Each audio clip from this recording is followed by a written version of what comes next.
In the quiet of a home left empty, trust lies in pieces, scattered like fragile remnants of what once held a family together. The walls, now stripped of laughter and warmth, carry the weight of promises unkept, bonds abandoned, and hopes diminished. Each room whispers its own story, a faint echo of connection now fractured, left only as a faint memory of the unity that once filled every corner. Trust, once as solid as the foundations themselves, has become a ghost haunting the silence, a testament to the painful realization that even the closest bonds can be broken in an instant. Trust is the quiet heartbeat of any home, binding people not just in shared spaces, but in shared lives, dreams, and promises.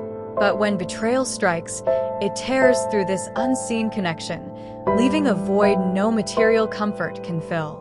A betrayal doesn't merely shatter trust, it dismantles the emotional architecture that holds a family or any close-knit group together. As the dust settles, what remains is not just an empty space, but the unsettling reality that trust, once lost, is a shadow that lingers long after the cause has gone. In the aftermath, each fragment of trust feels as sharp as broken glass, a painful reminder of what was and what is no longer. Where once there was an unspoken understanding, now there are questions, doubts, and an aching silence.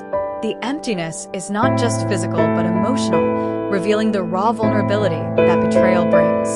Every empty chair, every untouched possession becomes a silent witness to a bond severed and an illusion shattered, reminding those left behind that trust, once broken, is not easily repaired. The road to rebuilding trust is a long and difficult one, marked by an awareness of its fragility. It requires not just words or gestures, but a deep commitment to change and to understanding the wounds left behind. The journey demands patience and humility, for rebuilding trust means recognizing its worth only after experiencing its absence.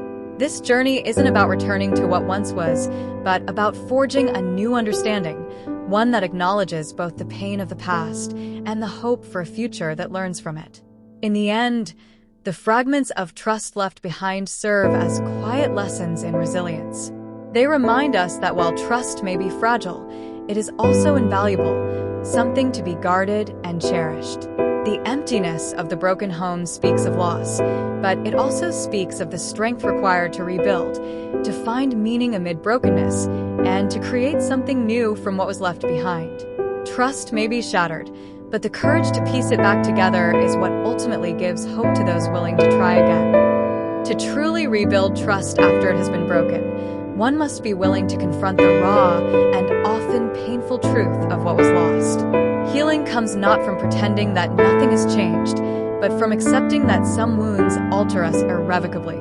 The fragments left behind are reminders of vulnerability, but they are also opportunities to create a new foundation based on honesty, resilience, and a commitment to never take trust for granted again. This journey requires compassion for oneself and others, a willingness to forgive, and the courage to move forward, even if that path is uncertain.